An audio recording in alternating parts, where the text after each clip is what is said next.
ప్రార్థన లేమితో మనల్ని భ్రష్టులు చేయడానికి లోకంలో చాలా రకాలుగా మన మీద సమస్యలు వస్తాయి. అంత మాత్రాన మనం కదిలిపోవాల్సిన అవసరం మనకు లేదు. దేవుడు కదా, మన సాక్ష్యాన్ని పోగొట్టుకోవాల్సిన అవసరం లేదు, మన నిరీక్షణ పోగొట్టుకోవాల్సిన అవసరం లేదు. ఇది ఎవరి కోసమయ్యా ఈ పోరాటం అంటే? మనుషుల కోసం కాదు, దేవుని కోసం. దేవుని ఎదుట మనం కరెక్ట్గా ఉన్నాము అని నీ మనసు కనిపిస్తే ప్రపంచంలో ఎన్ని వచ్చి నీ మీద పడ్డా నిన్ను కదిలించలేవు. దేవునికి స్తోత్రం. హల్లెలూయా, హల్లెలూయా. అర్థం చేసుకోండి. ఈ రోజున దేవుని బిడ్డ ఒక నపాంసుడు ఉద్యోగం ఉంది, బాగా 2 చేతుల్లో సంపాదిస్తున్నాడు, బాగా కుటుంబాన్ని ఆధారంగా నిలబడ్డాడు. సొంత అన్నదమ్ములు అక్కజెల్లిస్ అయితే వీడు మా అన్న అని చెప్పలేదు, వీరు మా అక్క అని చెప్పలేదు. పైపెచ్చు తల్లిదండ్రులు కూడా మా కడుపుని ఇలాంటి వాడు పుట్టాడని వాడిని ఎక్కడ కూడా తీసుకెళ్ళడానికి ఇష్టపడతాను. ఎంత డబ్బు సంపాదించిన, 2-3 బిల్డింగులు ఉన్నా కనీసం అంత మొత్తం ఉండి పెట్టే దిక్కు లేకుండా పోయింది. అతను ఒక దైవజనుడికి చెప్పిన సాక్ష్యం అంటాడు. ఏమని? అయ్యా, దేవుడు ఇచ్చిన పుట్టక్క నేనేం చేసేది అయ్యా, నేను యథార్థంగానే చదివాను, ఉద్యోగం చేస్తున్నాను, నా కుటుంబానికి నేను అందరికీ ఏం కావాలో తలలో 4 చూస్తున్నానయ్యా. నా తల్లిదండ్రులే నన్ను నా లోపులోకి తీసుకెళ్ళరు, నా అన్నదమ్ములే నన్ను సరిగ్గా పలకలేదు, కనీసం ఎంతమంది ఉండి నా సొమ్ము తినేవాళ్ళు నాకు అంత మొత్తం ఇంటికి వెళ్తే పెట్టేవాళ్ళు లేరయ్యా అని దైవజనుడి దగ్గరికి వెళ్ళి దుఃఖపడ్డాడు. ఈరోజు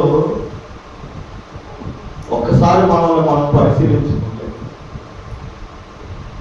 మనతో ఉన్న వాళ్ళు కూడా మనం ఎవరి కోసం కష్టపడుతున్నామో, ఎవరి కోసం నష్టపోతున్నామో, ఎవరి కోసం నలిగిపోతున్నామో, రేపు వాళ్ళే మనకు శత్రువులు, రేపు వాళ్ళే మన గుండెల మీద అంటారు. ఏ బిడ్డల కోసం అయితే మనం కష్టపడుతున్నామో ఆ బిడ్డల కాళ్ళు చేతులు వచ్చినాక, రెక్కల గాళ్ళు వచ్చిన తర్వాత నీ కష్టాన్ని గుర్తుపెట్టుకోరు, నీ మంచిని గుర్తుపెట్టుకోరు, రేపు నీ చెడుని గుర్తుపెట్టుకుంటారు.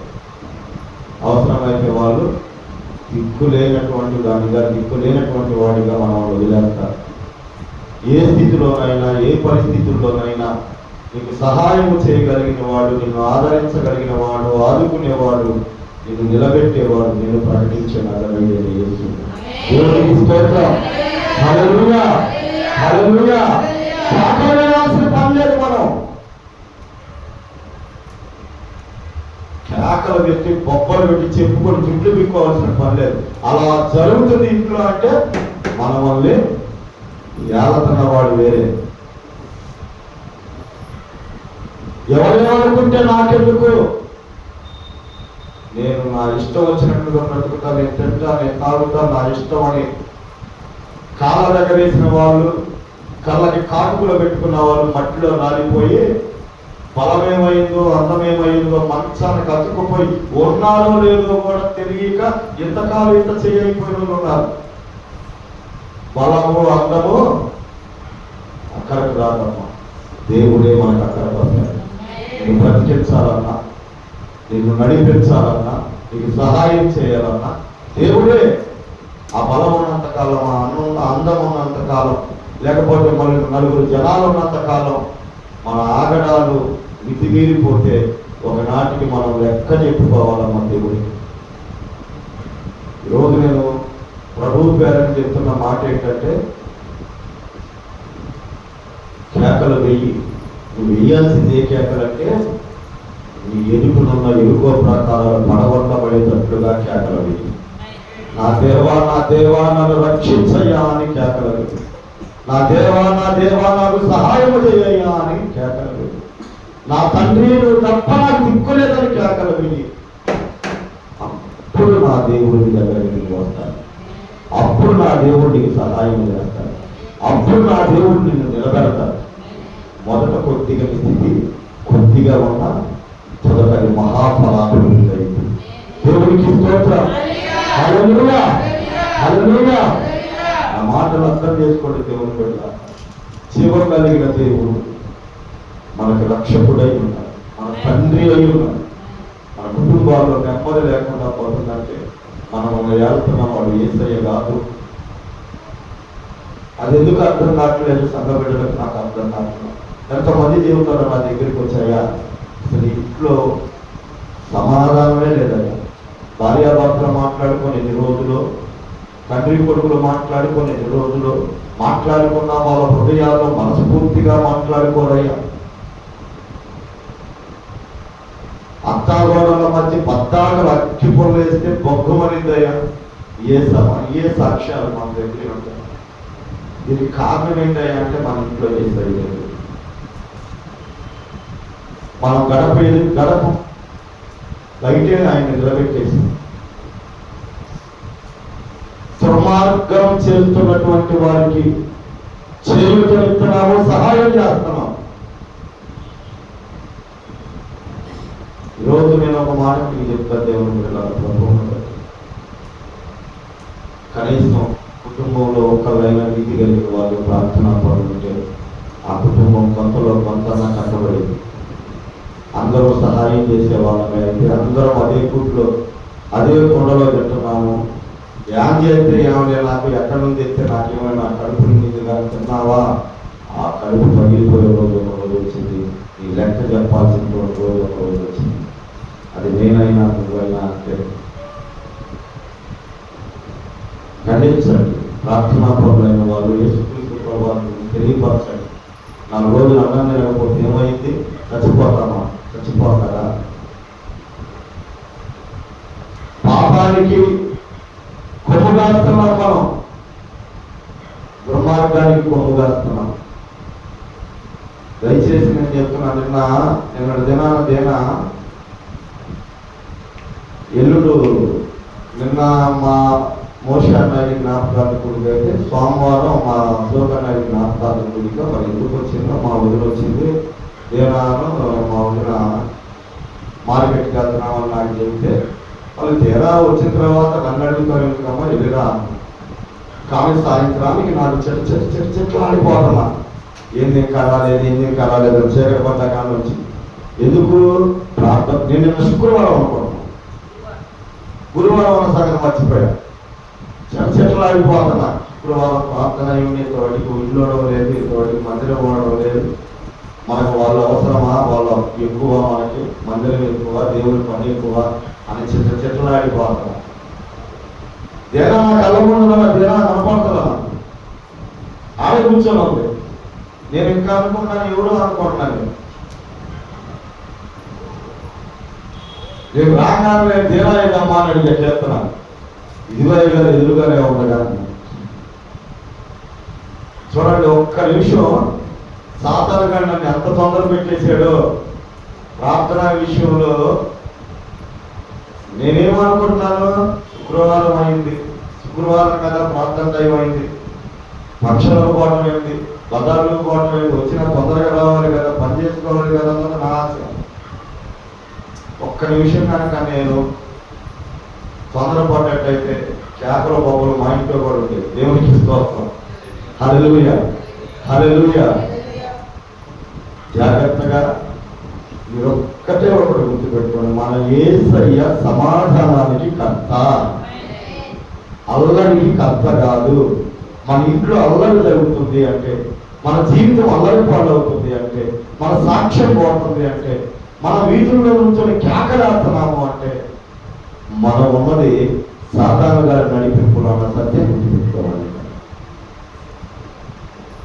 దేవుడి నడుపు కళావుడు, ఆ నడుపు కళావుడికి వీధుల్లో కేకలు వేసి ఆరవడు. వీధుల్లో కేకలు వేసి తను తాను గాయపరుచుకున్నది ఎవరు? చాలా దయ్యాలు పట్టినాడు. ప్రతి ఇంట్లో దయ్యాలు పట్టినాడు కదా కేకలు వేసుకుంటున్నావు అంటే ఆ ఇంట్లో యేసయ్య ఉండాల. వాకిట పాపం పొచ్చి ఉంది. అయిపోకుండా ఇంట్లో ప్రార్థన ఉండాలి. దేవుడికి స్తోత్రం.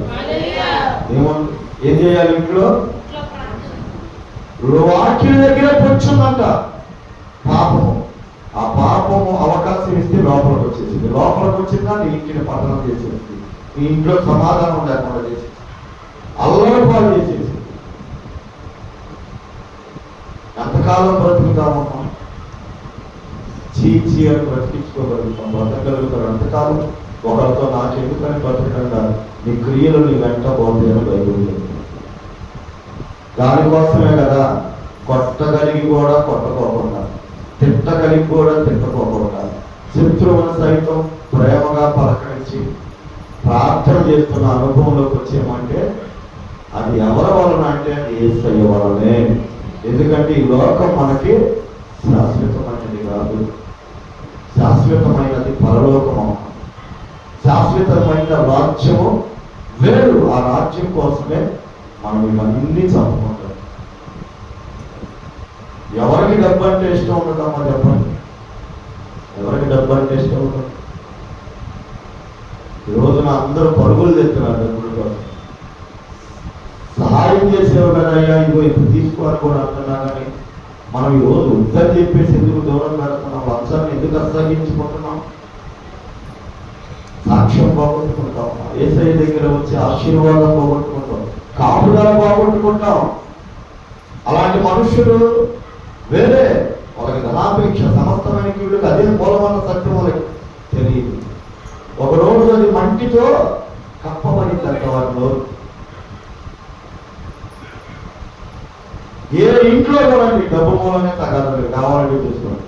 సాయంత్రానికి తాగొచ్చాడు, కూలి డబ్బులు మాకు ఇక నెలంతా పని చేసాడు, జీతం ఇంట్లో ఇక ఇయ్య కూడా కావాలంటే చూసుకోండి. ఎక్కువ శాతం ఇయ్య ఆ ధనం దగ్గరే. దేనికోసం ఆ ధనం అంటే ఎంతున్న ధన ఆశ సావదు.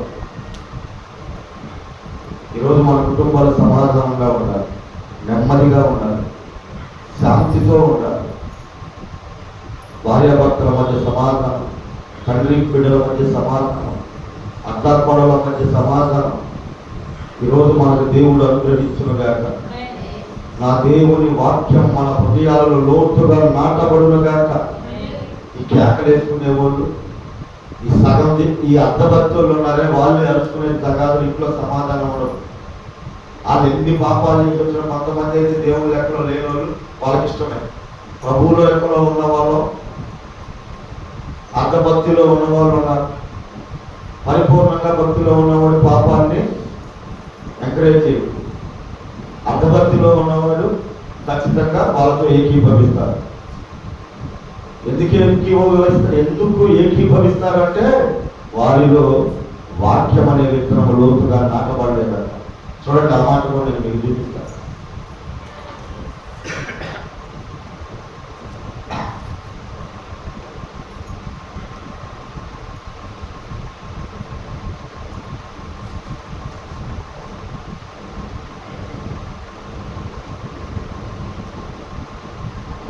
మత్తయి సువార్త 13వ అధ్యాయం 21వ వచనం.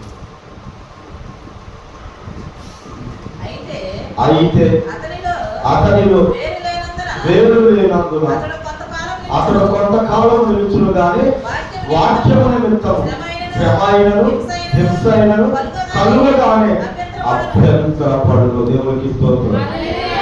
నీకు వస్తున్న శ్రమ దేని నిమిత్తం వస్తుంది? ఇప్పుడు వాక్యము నిమిత్తం, యేసయ్య నిమిత్తం, నీ భక్తి నిమిత్తము. నీ లోతైన విశ్వాసం ఎంత పట్టుకుందో, నీ భక్తి ఎంత పట్టుకుందో దేవుడు కూడా తెలుసుకోవడానికి నిన్ను పరిశీలిస్తున్నాడు, నిన్ను పరీక్షిస్తున్నాడు, నిన్ను పరిశోధిస్తున్నాడు అన్న సంగతి మనం అర్థం చేసుకోవాలి. అది అర్థం చేసుకోకుండా ఏదో ఒక రూపాయల దొంగసాటుగానో అడ్డదారులను సంపాదించేసుకున్నాం, ఈ కష్టాన్ని తొలగించేసుకున్నామన్న నా ఆలోచన చాలా తప్పు. ఎందుకు తప్పు అంటే వాక్యం లేదు మనలో. కాబట్టి సాతాను గారు వాడి తలంపుల్లోకి మనం వెళ్ళిపోతాం. అబ్రహాము కుమారుడు ఇస్తున్నప్పుడు దేవుడు ఏమన్నాడు? నీ ఒక్కగానొక్క కుమారుడై ఉన్న ఇస్సాకును వెనుదీయలేదు కనుక నువ్వు దేవునికి భయపడవాడు అని నేను దేవునికి స్తోత్రం. హల్లెలూయా, హల్లెలూయా. యోసేపునంటే ఇనుము చేత దేవుడే బాధించాడు, సంఖ్యల చేత యోసేపును దేవుడే బాధించాడు. ఎందుకు? అధికారిగా చేయడానికి ఇతడు యోగ్యుడా కాదా అని పరిశీలన చేశాడు. తండ్రి యొక్క విచిత్రమైనటువంటి వస్త్రాలు వేసుకొని రంగురంగుల దుస్తులు ధరించి అల్లారి ముందుగా ఉన్నటువంటి యోసేపుని ఒక్కసారిగా దుర్మార్గంగా మేదపడి అన్నలు కొట్టి బావిలో పడేసి ముక్కు మోహం తెలియని వాళ్ళకి దేశం కాని దేశం వాళ్ళకి అమ్మేస్తే సరే ఉన్న చోట నీతిగా బ్రతుకుదామని అనుకొని నీతిగా ఉంటుంటే యజమాని కన్ను భార్య కన్ను వేసి ఆయనను అన్యాయంగా చెరసాలలో వేయించాడు. అప్పుడైనా తన భక్తిలో నుంచి పట్టకపోయాడా? అప్పుడైనా దురాలోచన చేశాడా? ఇంకెంతకాలం పడతామని బాధ చేసేస్తే తప్పిపోయిందిలే, ఈ ఇంటికి రెండో వారం నేనే అయిపోవచ్చు అనుకున్నాడా? లేదు. పొటిఫర్ ఆస్తిని కూడా తన అందమైన భార్యను కూడా పక్కన పోని పక్కన పెట్టి తన వస్త్రాన్ని విడిచిపెట్టి పారిపోయాడు. కనుకనే ఐగుప్తు దేశానికి ప్రధానమంత్రిని చేశాడు దేవుడు. దేవునికి స్తోత్రం. హల్లెలూయా. నీ భక్తిని పరిశోధించడానికి వాక్యము ద్వారా నువ్వు ఎంత గట్టిగా నిలబడినావో, నీ విశ్వాస పరిణామం ఎంతో, నీ భక్తిలో ఉన్న లోతంతో తెలుసుకోవడానికి దేవుడు కొన్నిటిని మన ముందుకు తీసుకొచ్చి పెడతాడు. దాన్ని కదిలిపోయి భయపడిపోయి లోకానికి తల వంచావా, తీరని అవమానం, తీరని బాధ, ఆ బాధలో నువ్వు ఎన్నటికీ బయటికి రాదు. ఒకవేళ ఆ శ్రమలో నా దేవుడిని కనుక నువ్వు ఆశ్రయించగలిగితే, నీకున్న కష్టాన్ని నా దేవుడు తీర్చగలుగుతాడని నీ నోట మాట పలకగలిగితే, ముందుగానే ప్రవచించగలిగితే ఖచ్చితంగా నా దేవుడిని సహాయము చేస్తాడు. దేవునికి స్తోత్రం. వాడు ముందుగానే పలికాడు, మా దేవుడు మమ్మల్ని రక్షించగలిగిన సమర్థుడు. వాళ్ళు పలికిన మాట నిజం చేసేది నా దేవుడు. నువ్వు పలుకు, నా అప్పులు తెచ్చగలిగిన వాడు నా దేవుడు, నా వ్యాధి తీసేయగలిగిన వాడు నా దేవుడు, నా కుటుంబాన్ని చక్కబెట్టగలిగిన వాడు నా దేవుడు, నా బిడ్డల భవిష్యత్తును బంగారం తెచ్చగలిగిన వాడు నా దేవుడు. నేను ఎప్పటికైనా నా దేవుని మహాకృపలో ఆశీర్వదించబడగలిగిన భాగ్యం నా దేవుడు నాకు ఇచ్చాడని మంచి మాట నీ నోట పలుకు. నీ కష్టాన్ని తీసివేయగలిగిన దేవుని వైపు చూడు, నువ్వు ప్రవచించు. నువ్వు ప్రార్థన చేయనప్పుడు వేటిని అడుగుతున్నారు, అవి దొరికిన వారి నమ్మి ప్రార్థన చేసిన ఎడల అవి పొందుకుంటారు. ఎందుకు మీరు ఈ సాక్ష్యాలు, ఎందుకు ఈ వాగ్దానాలు, ఈ వాక్యాలను నీ గుండెల్లో పెట్టుకోలేకపోతారు? తొందరపడి కాని మాటలు ఎందుకు మాట్లాడుతున్నావు? మనుషుల మీద ఎందుకు ఆధారపడుతున్నావు? ప్రభువును విడిచి వెళ్ళేటువంటి మనస్తత్వము నీకెందుకు వస్తుంది? అర్థం చేసుకోండి. అలా రాబట్టే మన ఇళ్లలో సమాధానం లేకుండా కేకలు వేస్తున్నాము. మా పద్దాల్లో తరాలు ఎప్పుడు చూడు తండ్రి కొడుకులు కొట్టుకోవడం, తల్లి కూతుర్లు కొట్టుకోవడం,